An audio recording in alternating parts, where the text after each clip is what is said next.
Good morning, everyone. Ooh, hello. Let freedom ring. Wow.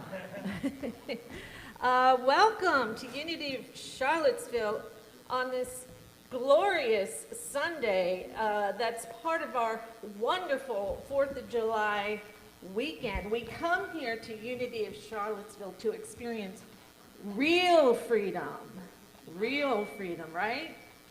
And over here to my left is our illustrious senior minister, Reverend Don Lansky, who knows all about this topic, right? Right? Yeah. And over here to my right is our beloved music director, Blair Jones, who has selected some amazing music to express this topic. So we're just really excited about today's service. I have to share something with you I saw on the way to Unity this morning. I feel like it was not so much a sign from the universe, but a question from the universe. So I'm driving here, and just before I get to this campus, on my right are 3 bikers. And the one who was in the rear had a cardboard sign on his bike, and it asked, "What really matters?" Question mark. And I thought, well, if that's not a sign, something I need to share with you, I don't know what is. So we come here every Sunday to Unity of Charlottesville to find out what really matters, right? Right? And we're going to hear a lot about what really matters today, I have a feeling. So, but without further ado, we're going to sing. We love to sing. That's something that really matters, right? And we're going to choose some heaven. Let's choose some heaven. We're going to need your help on this song.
Well, good morning, everybody.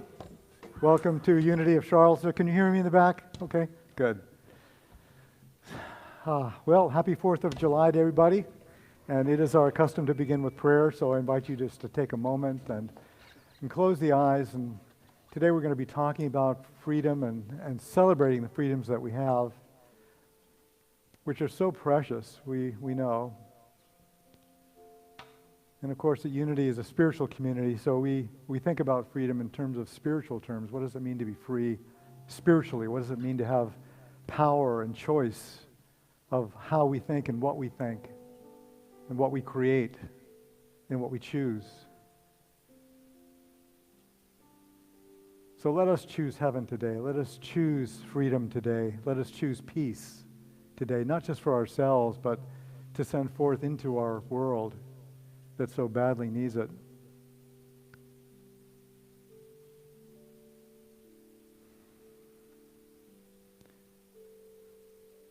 And I want to invite you, if you have some challenges this week or just want to say thank you, God, just to allow yourself a moment of rest, a moment of peace, a moment to choose what it is that you want to focus on in your life, what it is that you want to create.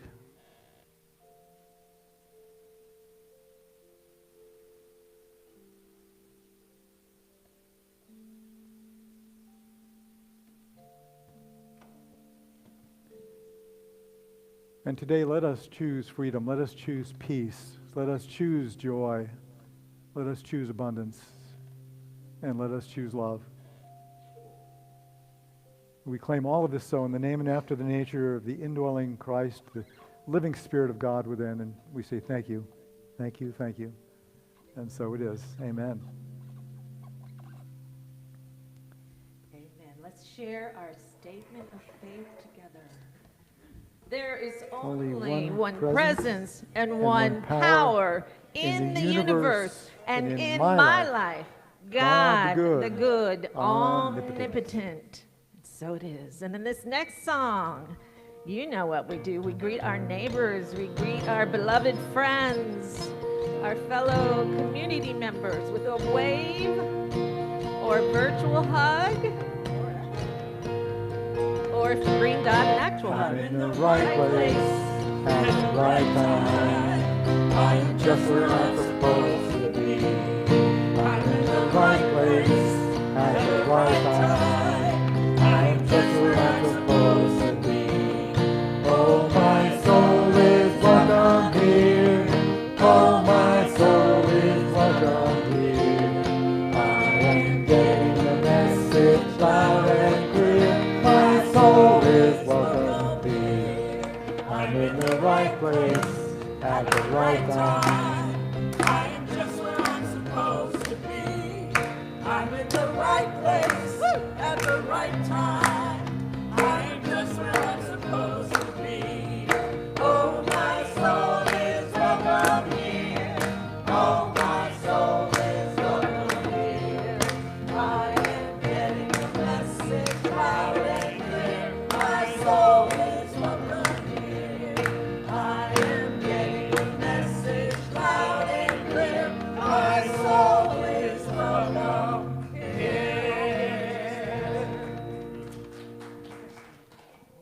Reverend Mark Boston, are you in the house?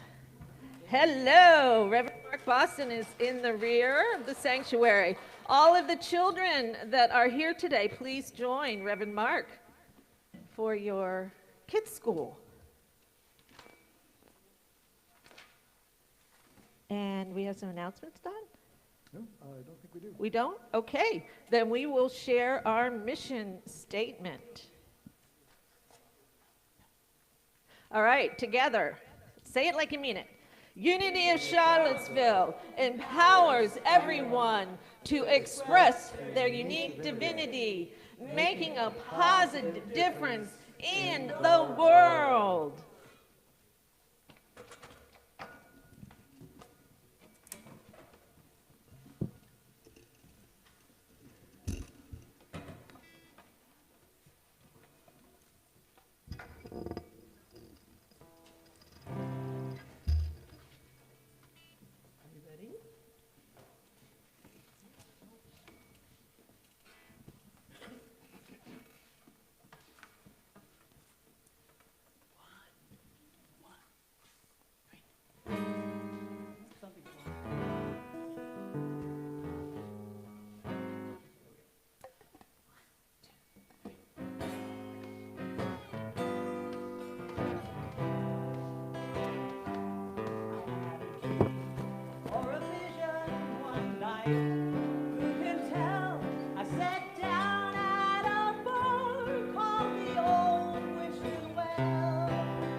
And he said, yes, it's me. I nearly fell off the bar stool, and he said with a smile, we haven't seen you in here for a while. But where you've been hiding don't matter at all. I'm just glad you dropped in, 'cause it's almost last call.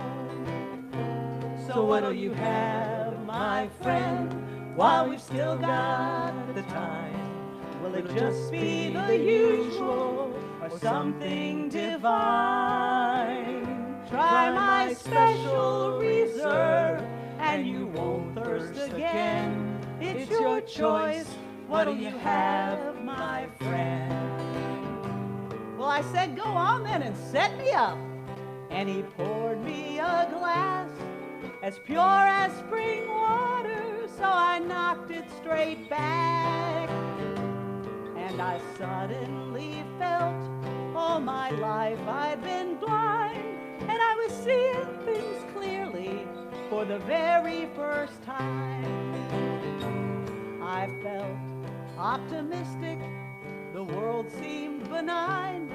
I smiled and he chuckled, it works every time.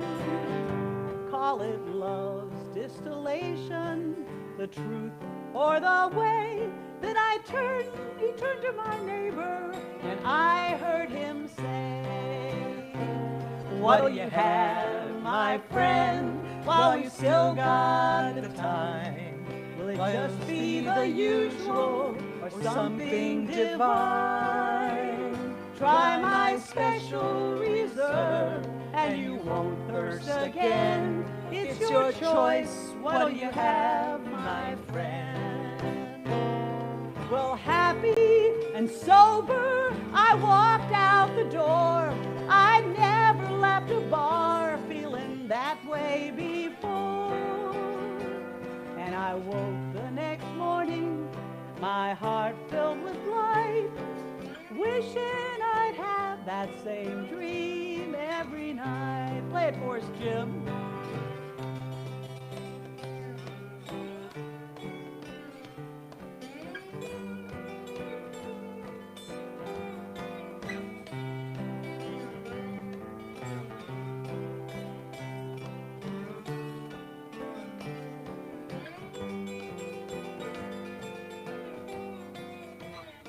Jim Polson, ladies and gentlemen. And then, last night, I returned to the Wishing Well bar. There was standing room only, so I watched from afar. Jesus called to me, friend, if you're wanting a seat, you might try the Pagoda Bar just down the street. Well, thank you, Jesus, I said, but I'll just wait my turn. I'm craving a glass of your special reserve. Friend, the bartender there has the same recipe. Yeah, old Buddha's been pouring it longer than me. Well, I confess I was somewhat taken aback. I said, why would you send him your business like that? And he said, with a beautiful smile on his face, nobody can corner the market on grace. So what do you have, my friend, while you still got the time? Will it just be the usual or something divine? Try my special reserve and you won't thirst again. It's your choice. What'll you have, my friend? It's your choice. What'll you have, my friend?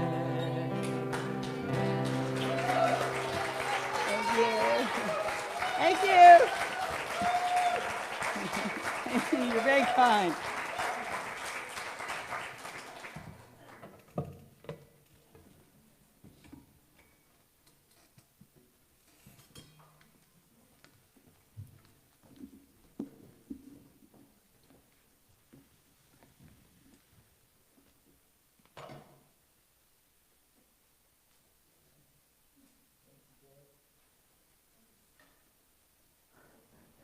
Blair wrote that song, you know. That's on, and that's on her CD, which I think we have in our bookstore. We still have some of your CDs there? Yeah.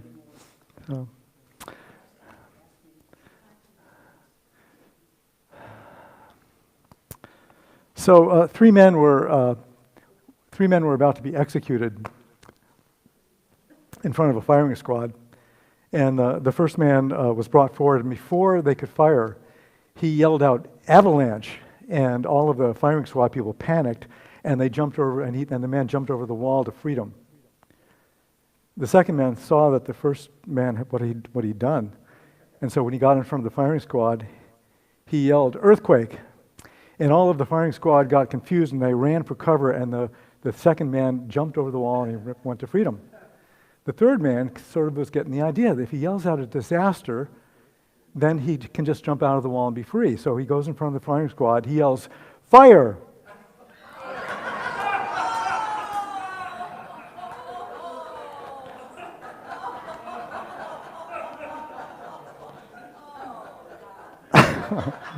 Is that worse than yours?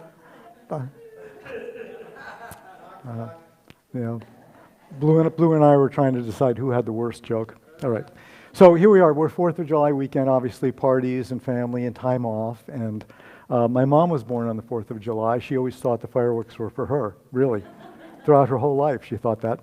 But of course, the 4th of July is also a birthday party for our country, a country that, as you know, is deeply divided and facing enormous threats to our democracy right now. Have you read the Declaration of Independence recently? Anybody have read that recently? Yeah, good. So I want to just do some excerpts with you. So these are the opening words. When in the course of human events it becomes necessary for one people to dissolve the political bands which have connected them with another and to assume among the powers of the earth the separate and equal station to which the laws of nature and of nature's God entitle them, a decent respect for the opinions of mankind requires that they should declare the causes which impel them to the separation. We hold these truths to be self-evident that all men are created equal and that they are endowed by their Creator with certain unalienable rights, that among these are life, liberty, and the pursuit of happiness. And these are the closing words. We therefore, the representatives of the United States of America in General Congress, assembled, appealing to the Supreme Judge of the world for the rectitude of our intentions, do in the name and by the authority of the good people of these colonies solemnly publish and declare that these united colonies are and of right ought to be free and independent states, and for the support of this declaration with a firm reliance on the protection of divine providence, we mutually pledge to each other our lives, our fortunes, and our sacred honor. You know, what strikes me about the Declaration of Independence is it's a spiritual document as well as a political document.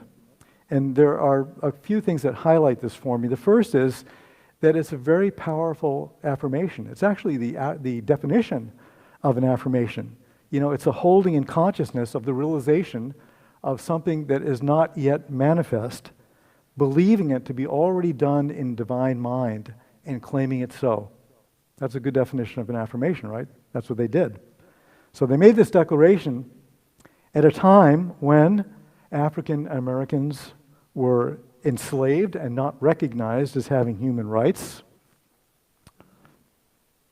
It would take almost 100 years before Lincoln declared the Emancipation Proclamation in 1862. And the 13th Amendment, which ended slavery, wasn't adopted until December 18th, 1865, and it wasn't ended in Texas. We just celebrated Juneteenth a couple of weeks ago, until June 19th, 1865. African Americans were not given the right to vote until the 15th Amendment was passed by Congress in 1869 and ratified in 1870. And to this day, some states are still trying to limit voting rights, as you know. Women were not free and didn't have a vote. That didn't happen until the 19th Amendment, which passed Congress on June 4th, 1919, and was ratified on August 18th, 2020. Native Americans were being wiped out, put on reservations. They were not given the right to vote until the 15th Amendment in 1870, but not officially allowed to vote until the Snyder Act of 1924. And LGBTQ folks were not yet free to express life, liberty, and the pursuit of happiness in an open way, or even express their love in legal unions until June 26, 2015. That's amazing. So a pretty huge disconnect from the words of the Declaration of Independence and the actual reality of life in America, particularly for minorities. The second reason that I think the Declaration is a spiritual document is because our founding fathers spoke these words with a reliance and a reverence and a reference to higher power. You saw that all through what I just read, that they use words like laws of nature and nature's God, and all men are endowed by their Creator. And they made this declaration appealing to the supreme judge of the world with a firm reliance on the protection of divine providence. So God is all over this thing, at least their version of God, right? They were deeply spiritual men making a spiritual declaration, but with a consciousness that was really steeped in their time and in their culture, which didn't take into account the rights of minorities, the rights of African Americans and Native Americans and women and LGBTQ. And they were willing to risk everything. These little group of all white men, that landed gentry, the top 1% of the elite of the elite of the elite, were willing to risk it all to support this dream of equality and freedom. Now, I'm not a historian, obviously. I play one on TV. No, I don't do that. I'm not a historian, but I'm sure that there's a lot of scholarly research about the disagreements and the politics of that time, the events surrounding the adoption of the Declaration of Independence, things that we may tend to overlook when we romanticize and idealize the happenings of 1776. Because let's face it, there are a lot of great things about America, right? And we're a lot of reasons to be proud to be Americans and have our place in the world. But still, the Declaration is a pretty amazing document. And I think we'd all agree that the ideals in the Declaration have not yet been realized, and some may even be threatened in our very culturally and very politically divisive nation.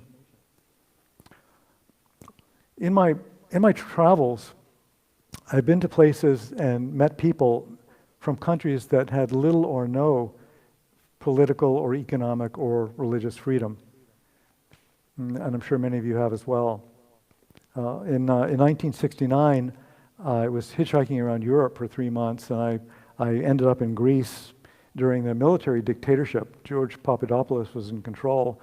And one day I was at the Plaka, which is an area of ruins below the Parthenon in Athens, and it began to rain, and so I sought shelter in there was an old church there, and I ran in to get out of the rain. And a few minutes later, I met a Greek college student who was also just running away from the rain just to seek cover. And for some reason, he began to confide in me very, very deeply. He began to share with me his feelings about what this dictatorship, what this military control had meant to his family, to his own personal life, to his country that he thought. And he shared how he felt about having his basic freedoms and his basic civil liberties taken away from him. And I can still remember that sense of hopelessness that he had and resignation. In fact, he actually told me that he literally felt like he was dying. And in Tibet, where Patricia and I went, I think in 2012 or so, we visited monasteries where plainclothes police were monitoring the activities of the Buddhist monks. And it was, one could be put in prison for carrying a picture of the Dalai Lama or having a picture of the Dalai Lama in their houses. So I have some appreciation for the freedom that I think many Americans take for granted, and also recognize that there continues to be this great discrepancy, great social inequity and racial injustice and so forth. You've been watching what's happening in Akron, Ohio. They shot an African-American young man 60 times, right? So this stuff is kind of still going on. Charles Fillmore, Unity's co-founder, wrote The Atom-Smashing Power of Mind in 1949. when the bombings in Hiroshima and Nagasaki were still fresh in the world's consciousness. And Fillmore said that every adverse situation can be used to spur, can be used as a spur to urge one to greater exertion and the ultimate attainment of some ideal that has lain dormant in the subconsciousness. The pessimist moans, "I could make a better world than this." The optimist sings, "Go to it. That's what God put us here for." And he went on to say in that book that people everywhere on earth are now realizing as never before that the well-being of this world rests with its inhabitants. It is no longer a religious dogma or philosophical theory that the destiny of the race is in the hands of man. God has given all things to us to use as we shall determine. We can use the atomic energy to destroy or to construct as we decree.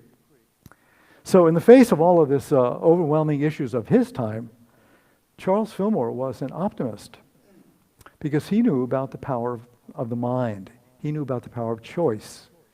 He knew about the power of affirmation and declaration and the capabilities that are inherent within every human being to exercise if we so choose. And so he goes on to say in the Atom Smashing Power that every person must begin on himself, and as it dawns, let the light shine by imparting it to others. He says there are Hitlers still alive and others reincarnating. This work is to be done in our race right here on the planet, and for this reason, we who love the Lord and greatly desire that his law be fulfilled are calling on all people to make haste and accept the abundant life and light that God so freely offers. So what is Fillmore saying? Is he evangelizing? Is he trying to get converts to unity or converts to Christianity? Or is he trying to form a new political party or trying to reinvigorate an old political party?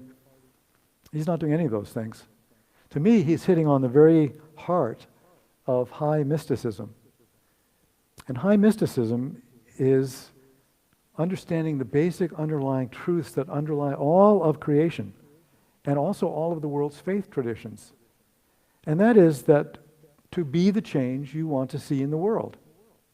To be the change you want to see in the world. That freedom, real freedom, is an inside job.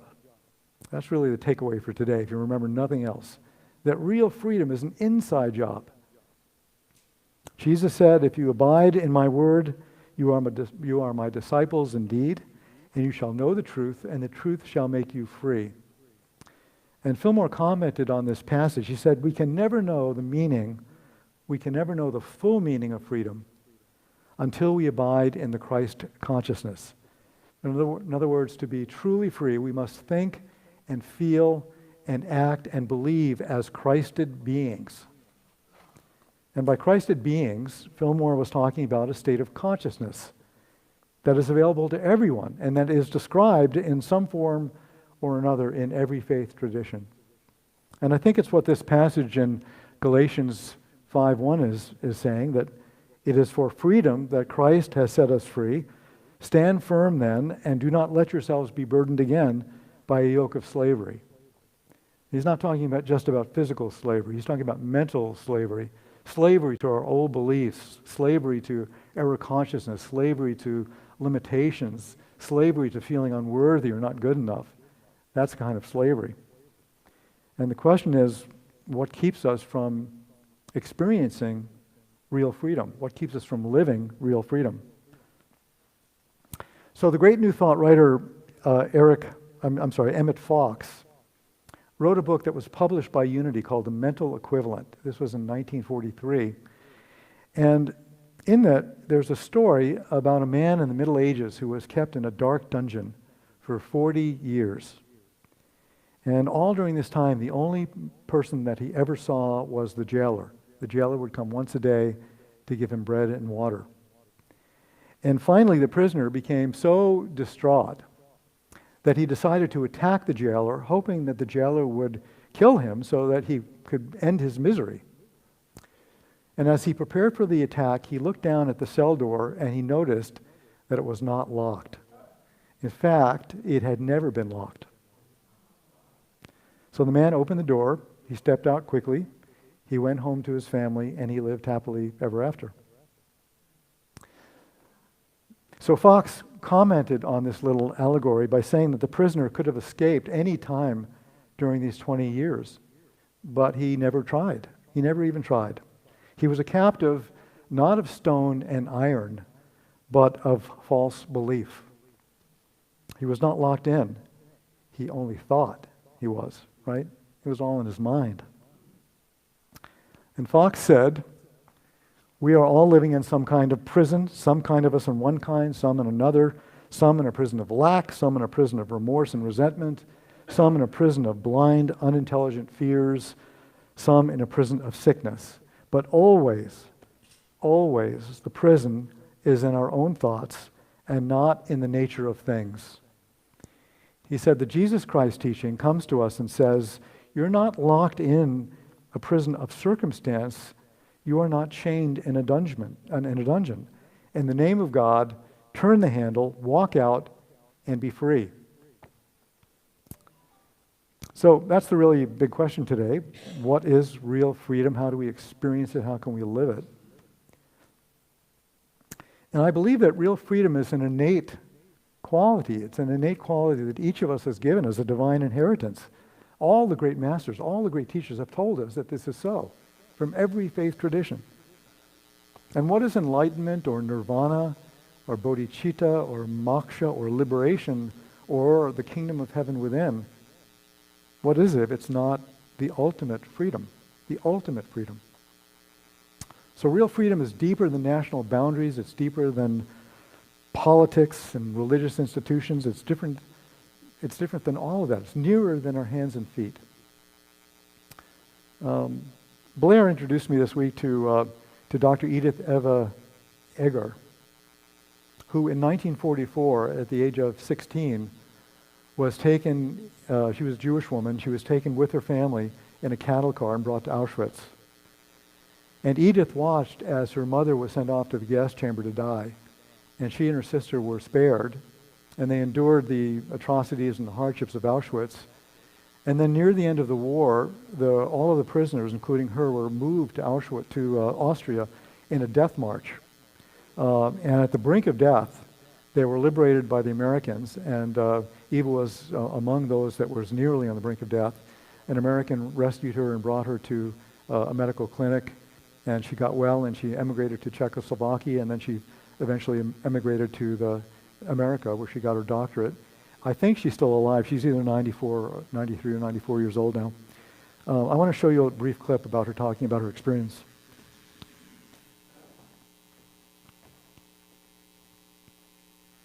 Oh, this is Eva.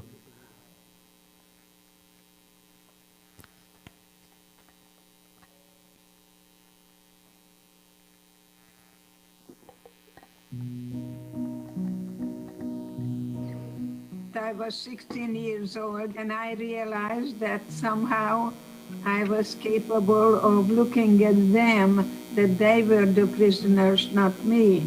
You see, it's not what happens to us, it's how we look at it, that everything in life becomes an opportunity, because they could put me in a gas chamber any minute, but I had a choice to learn how to respond and not to react.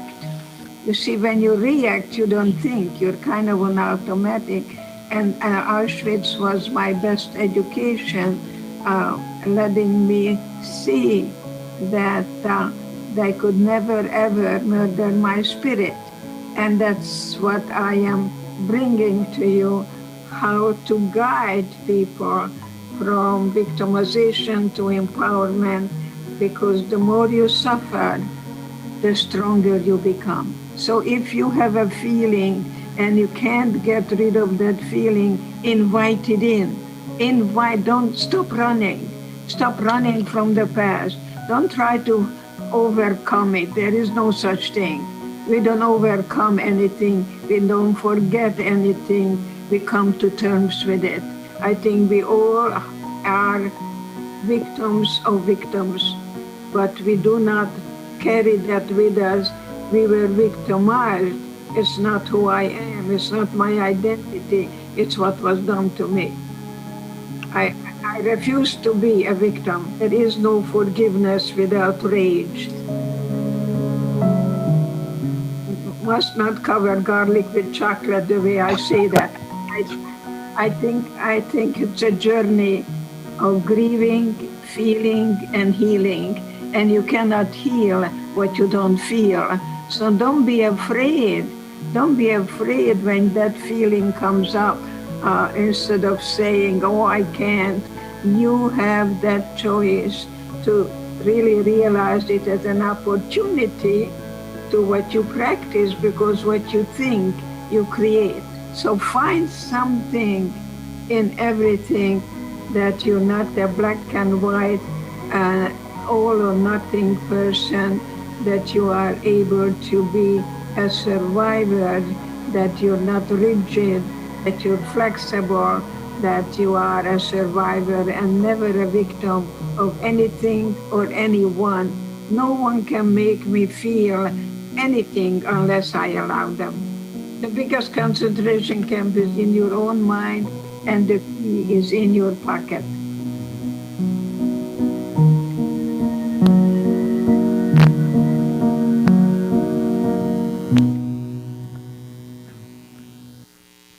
That's amazing, isn't it?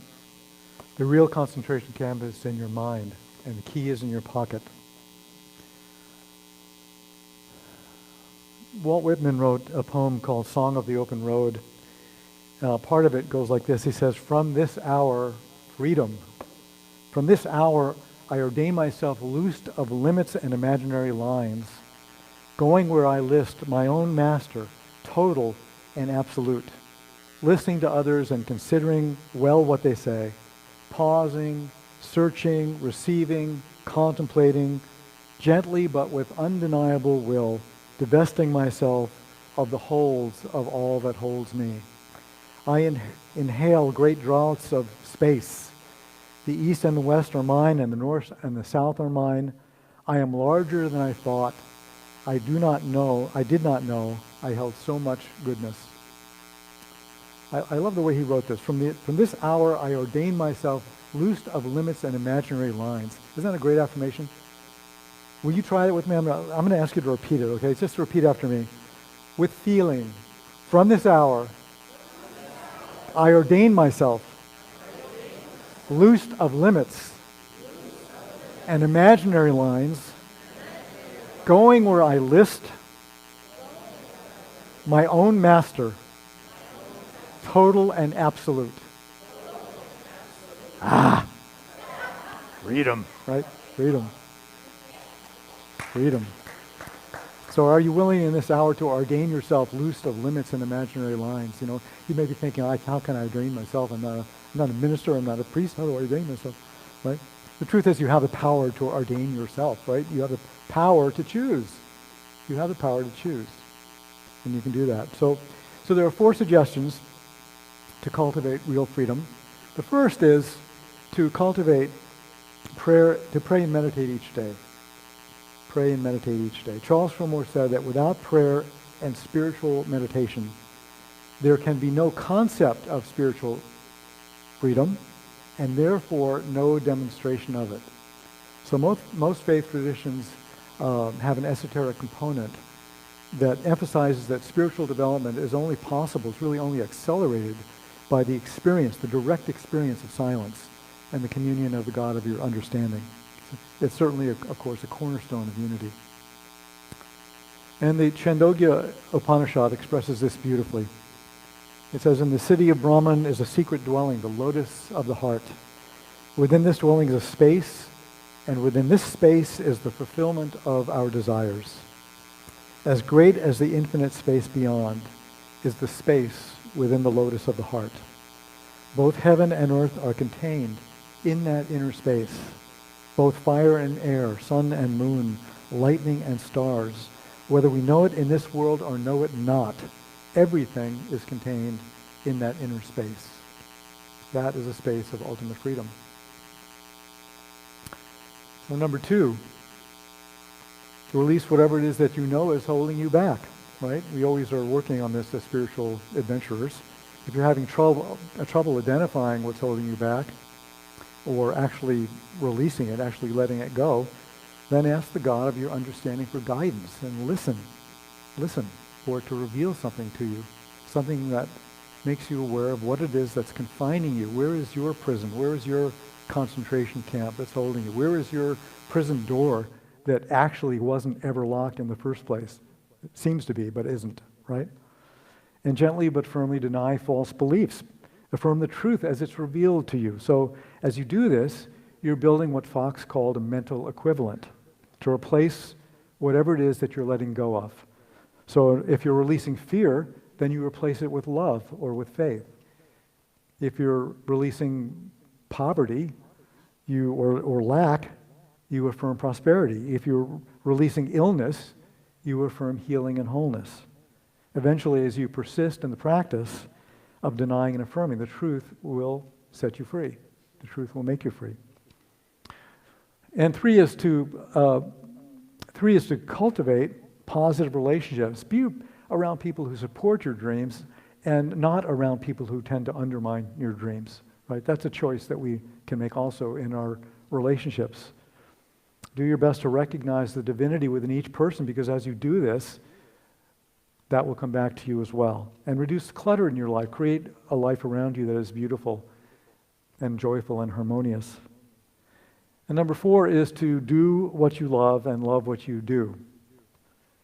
So if you're inspired to do some great work or to find some great purpose for your life, take the risk. That's what the founding fathers did, right? They took a risk. They risked everything. Take a risk.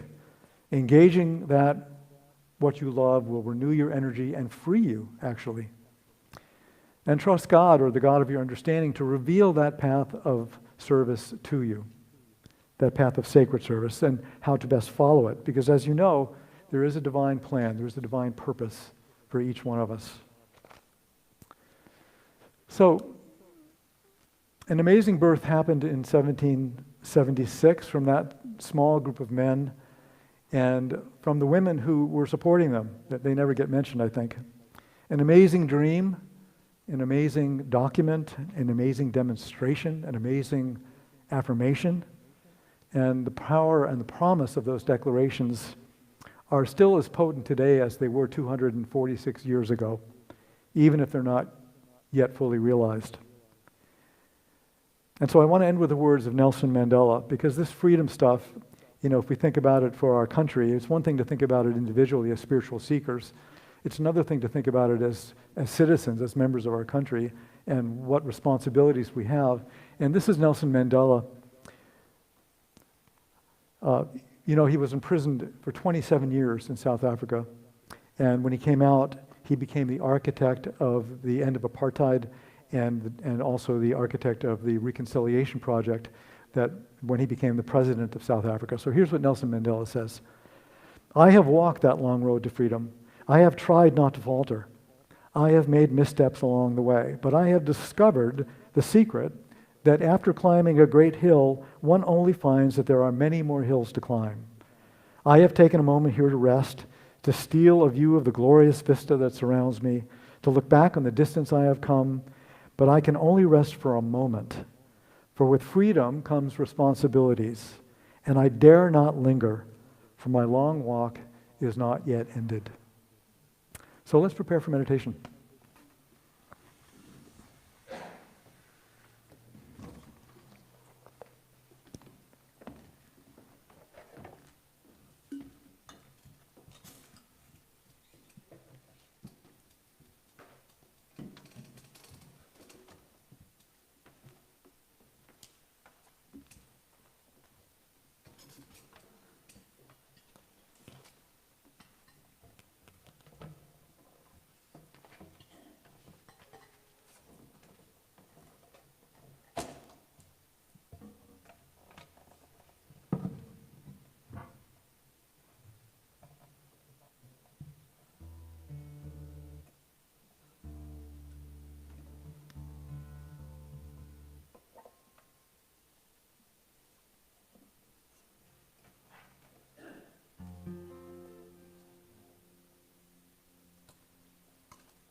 scattered in writings old and new. Have faith in love and mercy, they will carry you. Step in the water, the river is clear and wide. The journey is just beginning. We're going to the other side, going to the other side. Walk on, walk on. Life has many crossings and things we must decide. God is there to help us. Love will be our guide. Step in the water. The river is clear and wide. The journey is just beginning. Going to the other side. Going to the other side. Walk on,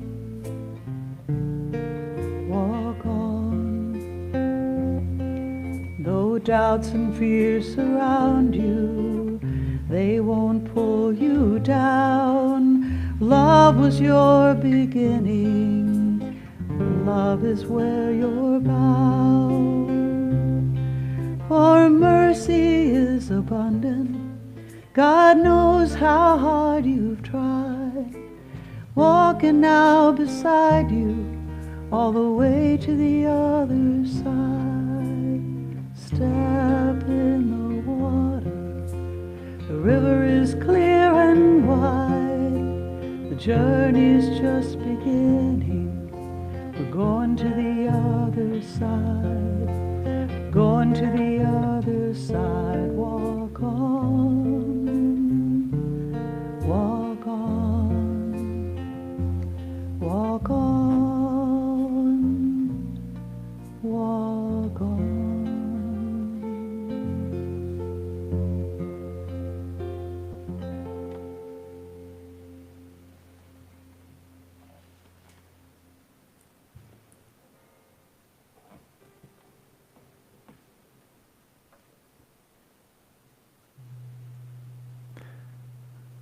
So as we continue in this time of meditation,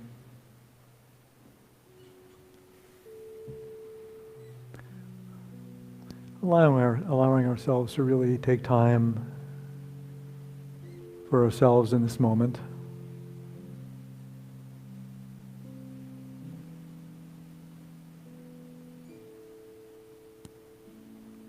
To affirm freedom, to affirm spiritual freedom. I ordain myself loosed of limits and imaginary lines, going where I list my own master, total and absolute.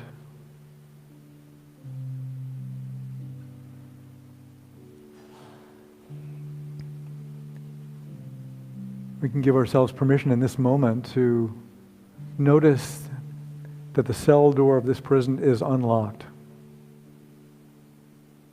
Whatever prison of limitation,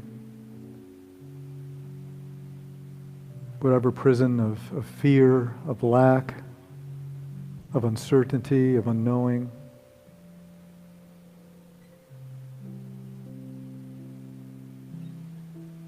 that we are spiritually free. We are free to choose.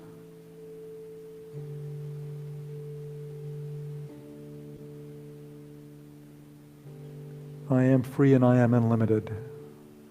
There are no chains that bind me.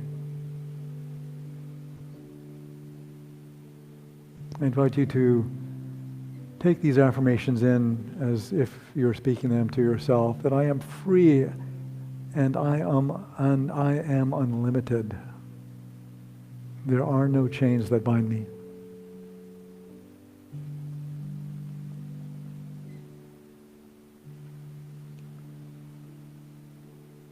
I release and let go of that which binds me and holds me back.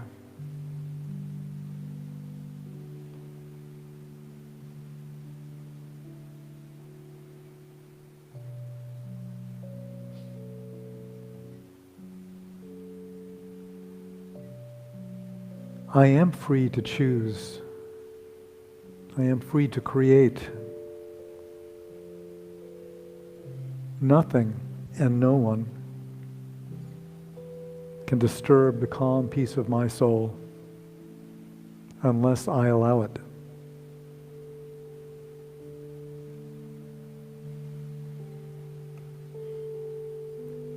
Nothing and no one can disturb the calm peace of my soul unless I allow it.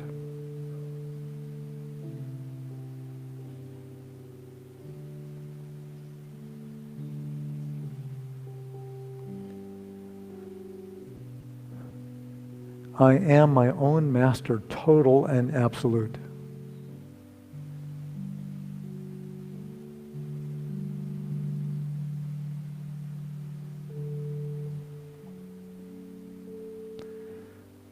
And I invite us now to take these affirmations into the silence, just to be grateful for all of the ways that you are spiritually free.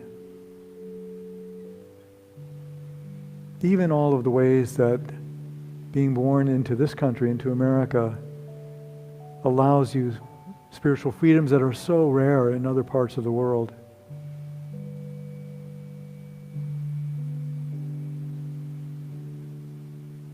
So we take this now in the silence,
I ordain myself loosed of limits and imaginary lines, going where I list, my own master, total and absolute.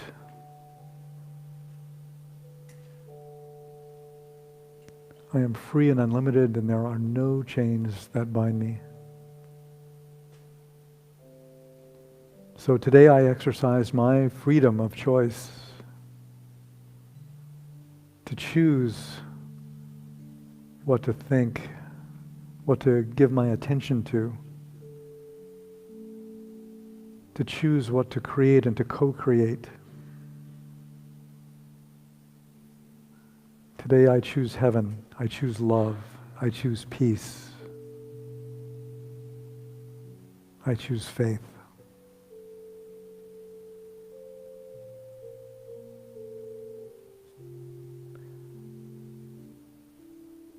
So let's take now time to come out of this meditation easily and gently, just slowly opening the eyes when it feels comfortable.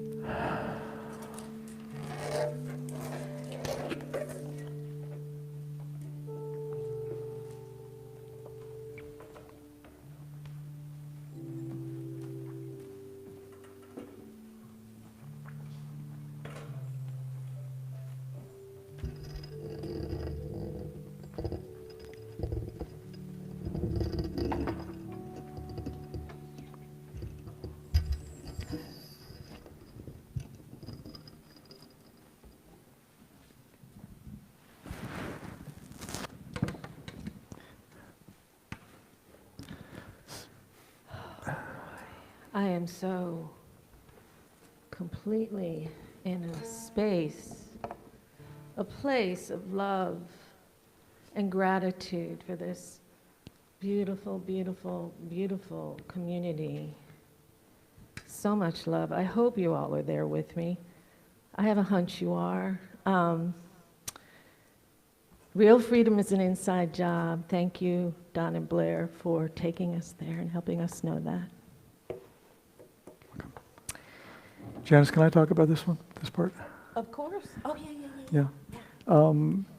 I just want to mention that we've been doing the Unexpected Income Program, and the way this program works is that I think from June 15th to the end of August, that it's an agreement that anything that you find, any found money, any unexpected money, even if you find a quarter on the sidewalk or if someone owed you money that you forgot about, that you would tithe 10% to Unity of Charlottesville. And there's a prayer that goes along with it. And the folks that have signed up for this are kind of doing the prayer. I'm doing the prayer as well every day. And I want to share with you a miracle, actually several miracles. Last week, we had $1,200 in our checking account. Now our mortgage, where does our mortgage stand now? Anybody know roughly? Is it like $570,000 or something like that? Yeah, so around $570,000, and the our board of trustees and lots of people who just love this community have been wanting for a very, very long time to just be debt free. That would be the ultimate. That's why we do the legacy program. That's kind of just a long range vision and affirmation that we have to be financially solvent for the future, for future generations, right? So we had $1,200. That's a pretty low amount to run an organization like this and to pay our staff salaries and take care of our facilities and all of that. There was but that day in the mail, we received $1,200, right? Unexpected income. And we received another $1,200 that day, unexpected income. And then we received a donation of $10,000, which is going to be used to pay a month's mortgage and also to be put into a reserve fund in case we have big repairs to go. And then yesterday, Patricia and I received from an anonymous donor $60,000. Right? So prayer works. It works. And so I just wanted to share that with you. It's just absolutely incredible, and we're so grateful. And we're grateful to you all who give what you can. We know gas prices are up. We know that inflation is, hitting us in the grocery stores and all of that stuff. So thank you for your continuing support. It just means everything, and it's really what 100% supports us and allows us to go on. So thank you.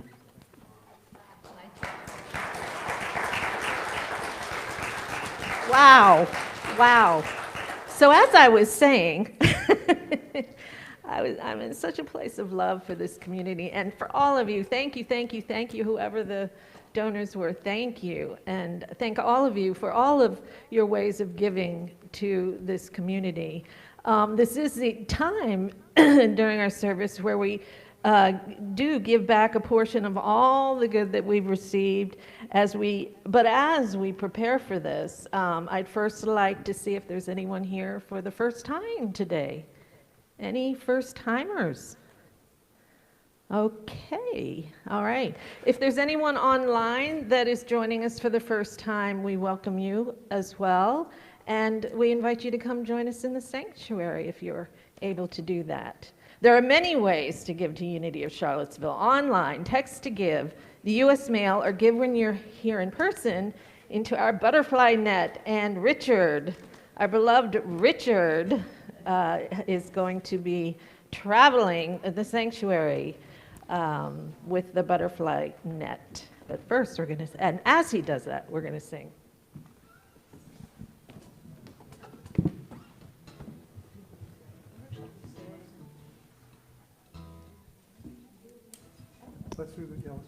I made a mistake. I'm human. Shall we say our blessing of tithes and offerings? Divine love, as me, blesses and multiplies all that I have, all that I give, and all that I receive.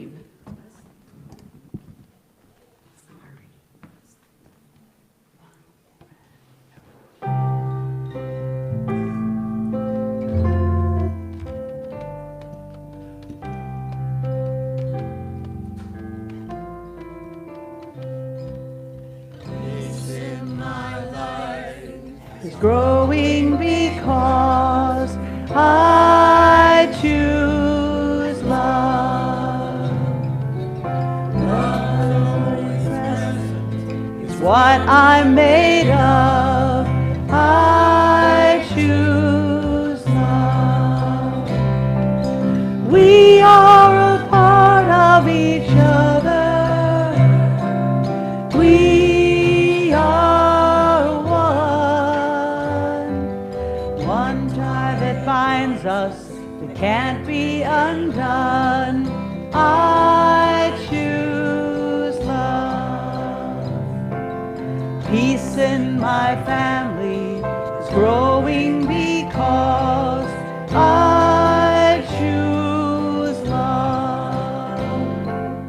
Let love be present, it's what we're made of. I choose love. We are a part of each other. We are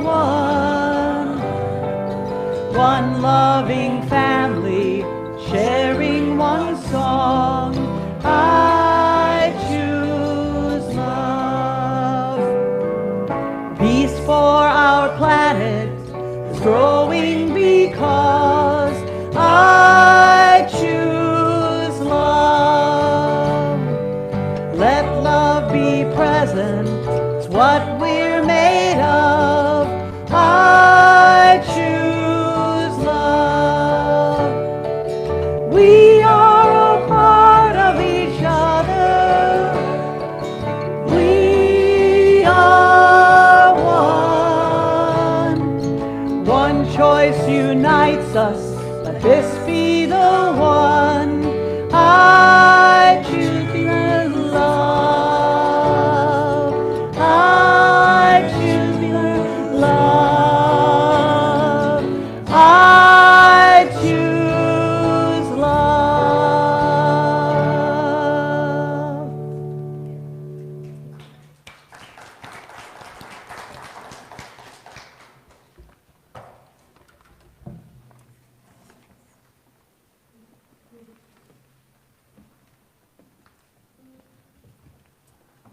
So we have some announcements for you. We continue, as always, with our midweek prayer service on Zoom every Wednesday night from 6:30 to 7. Please join us if you can. It's very powerful. And the Kundalini Yoga class for Zoom is next Saturday from 11 o'clock to 12:15 or 12:30 with Jing. And if you'd like to, you can come just for all remaining 4 sessions, or you can come for any session that you want. Just register online on our website. And our Love University continues to grow. This Saturday, July 9th, Ginger Collier will be continuing her study group on the book, Jesus Joins the Dialogue. You can contact her at her email address, v.collier@earthlink.net. And we'll have fellowship next Sunday. I think Marge Thompson has agreed to do that, so we can join us downstairs next Sunday. There's no fellowship today, but the bookstore's open today? Bookstore's open. Okay, great. Oh, we did that. So, well, sacred service. Lots of ways to do that. So if you're interested in blessing team or media team or being a teacher, lots of ways to do that. So just see me or Bob. And pastoral care. we got it together. Of course, we're here for pastoral care. So the Healing Helpers will meet right after the service, right over here. Peggy's here, I think, for prayers for individuals, prayers, and any needs that you have, please let us know. And last but certainly not least, we have our virtual fellowship. For those with us online this morning, we invite you to log on to Zoom immediately following the peace song for interactive fellowship, virtual fellowship. So let's bring the children up. Mark and the children, come on up. We are walking as the light of God. We are walking as the light of God. We are walking as the light of God. We are walking as the light of God. We are walking, walking, we are walking, walking, we are walking as the light of God, light of God. We are walking, walking, we are walking, walking, we are walking as the light of God. Hey, everybody. My name is Mark Boss, and I'm the youth director here at Unity of Charlottesville. And our lesson for today was listening to our inner voice of wisdom. Would anybody like to expound upon that a bit?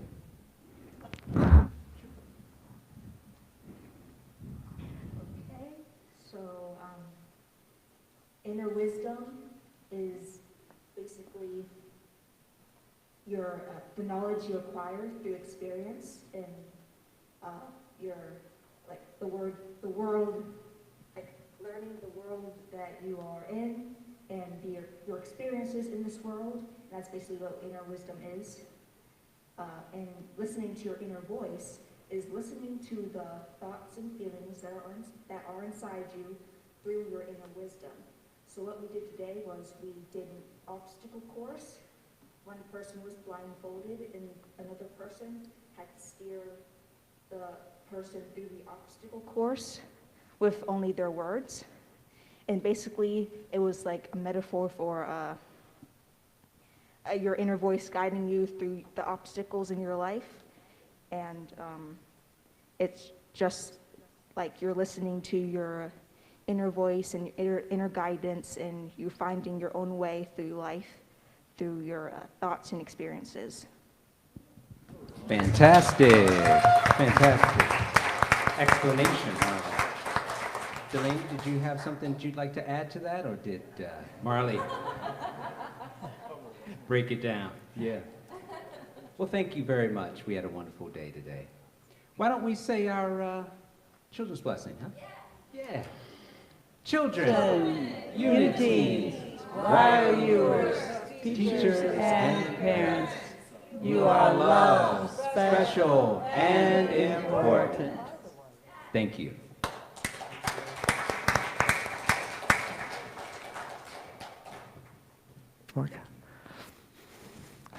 Well, so just to say thank you to everybody who's helped out today. Bob? Oh, yeah, I forgot that. That's another miracle. I had applied in April for a technology grant, and yesterday we received that as well, $4,000 to upgrade our media system. So, yeah, so this stuff works. It works, okay? Yeah, so thank you, Bob and Maggie, and thank you, Blair, for your beautiful songs. Weren't Blair's songs amazing this day? With my That was friend beautiful. Doris. Excellent. And Jim, and Blue, and Rhonda, and Janice, thank you so much. And Kevin, and John, thank you, everybody. And our blessing team, Ellen, and Jen's back there today. Thank you so much.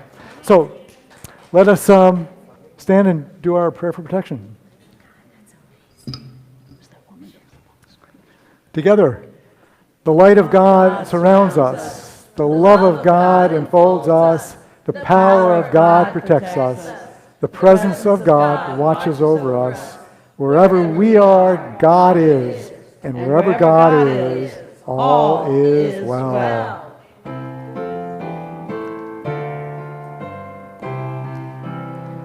Let there be peace on earth, and let it begin with me. Let there be peace on earth, the peace that was meant to be. With God as Creator, united all are we. Let us walk with each other in perfect harmony. Let peace begin with me. Let this be the moment now. With every step I take, let this be my joyous vow. To take each moment and live each moment in peace eternally. Let there be peace on earth, and let it begin with me. Happy July 4th, and let spiritual freedom ring.